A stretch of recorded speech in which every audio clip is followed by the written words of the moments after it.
नमस्कार। आज के इस विशेष विश्लेषण में हम इतिहास के एक ऐसे मुगल सम्राट की कहानी पर नजर डालने वाले हैं जिसकी जिंदगी किसी फिल्म की तरह नाटकीय, दुखद और संघर्ष से भरी थी। हम बात कर रहे हैं दूसरे मुगल सम्राट हुमायूं की। उनका 26 साल का ये सफ़र विडंबनाओं और लगातार लड़खड़ाने की एक ऐसी कहानी है जो ये साबित करती है कि सिंहासन पाना तो फिर भी आसान है, लेकिन उसे बचाए रखना वो कहीं ज़्यादा मुश्किल है। तो चलिए आज के सफर का एक नक्शा तय कर लेते हैं। हम शुरुआत करेंगे एक ऐसे राजा की विडंबना से जो दुर्भाग्यशाली लेकिन भाग्यशाली दोनों था। फिर देखेंगे साम्राज्य पर मंडराते 5 बड़े खतरे और शेरशाह का उदय। इसके बाद बात करेंगे 15 साल के वनवास की, उनकी शानदार वापसी की और अंत में उनकी वास्तुकला व विरासत की। ये पूरा विश्लेषण बहुत ही दिलचस्प होने वाला है।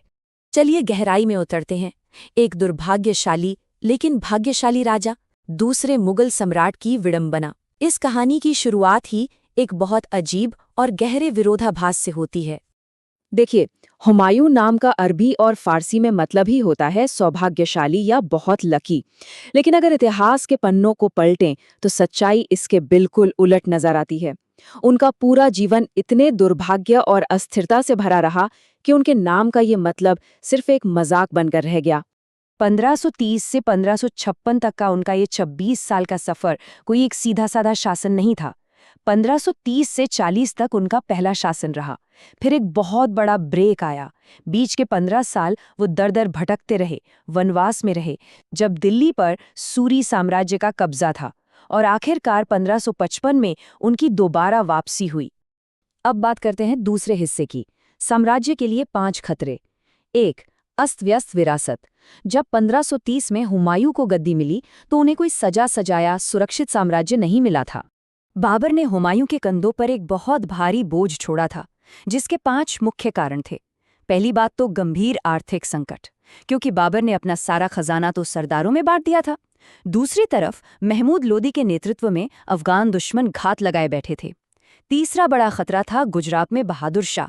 और चौथी सबसे दुखद बात, उनके अपने ही सगे भाई कामरान, अस्करी और हिंदाल, इन्होंने साथ देने के बजाय साम्राज्य को ही बांट लिया। और 5वीं और सबसे बड़ी मुसीबत थी बिहार में उभरता हुआ शेर खान। यहीं से शुरुआत होती है तीसरे हिस्से की, शेर शाह का उदय, एक चतुर प्रतिद्वंद्वी का सामने आना।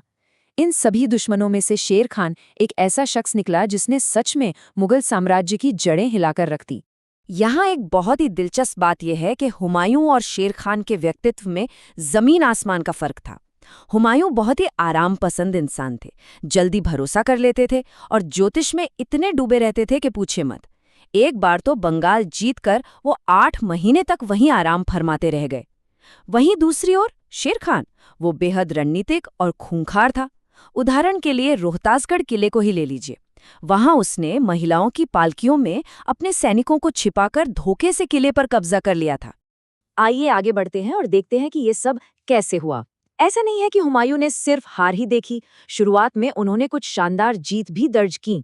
1531 में कालिंजर अभियान, 32 में देवरिया, 35 में मांडू और चंपानेर, और 1539 में बंगाल। लेकिन ये सारी सफलताएं बहुत ही कम समय के लिए थीं।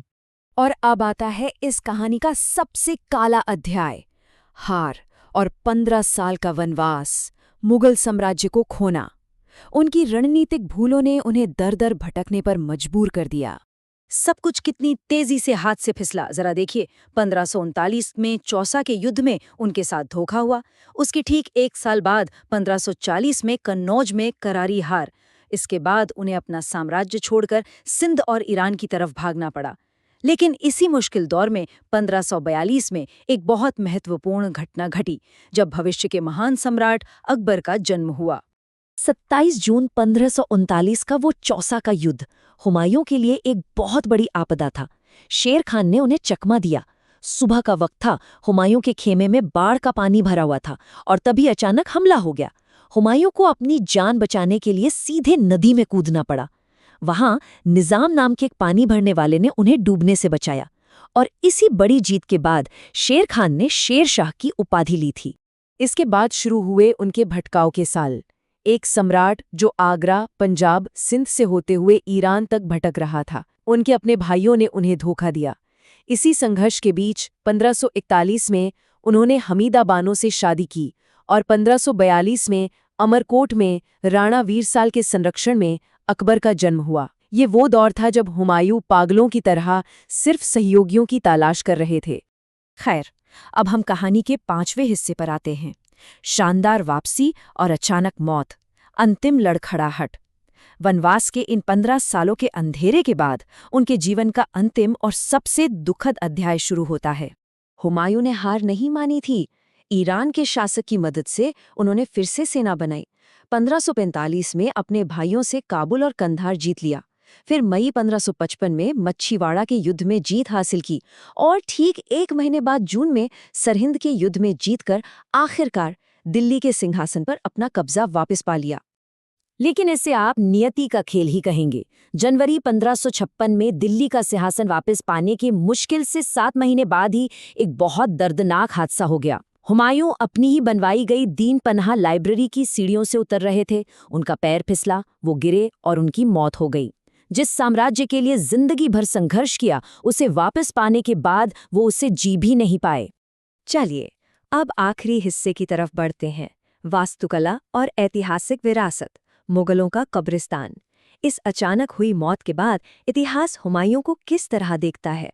मशहूर इतिहासकार स्टैनली लेनपूल ने एक ऐसी बात कही है जो इस पूरी कहानी को एकदम सटीक तरीके से बयां करती है। उन्होंने लिखा है, हुमायूं जीवन भर लड़खड़ाता रहा और लड़खड़ाते हुए ही उसकी मौत हो गई। ये एक ऐसी गहरी बात है जो हुमायूं के नाम और उनके जीवन की हकीकत को एक ही लाइन में समझा देती है। अगर वास्तुकला की बात करें तो उनका सबसे बड़ा स्मारक दिल्ली में मौजूद हुमायूं का मकबरा है। इसे 1565 से 72 के बीच उनकी पहली पत्नी बीगा बेगम ने बनवाया था, जिन्हें हाजी बेगम भी कहते थे। इसके वास्तुकार मिरक मिर्जा गियास थे। ये हमारे उपमहाद्वीप का पहला गार्डन टूम था और इसे मुगलों का कब्रिस्तान भी कहा जाता है क्योंकि इस राजवंश के लगभग 200 लोगों को यहीं दफनाया गया है। 1993 में इसे यूनेस्को वर्ल्ड हेरिटेज साइट भी घोषित किया गया।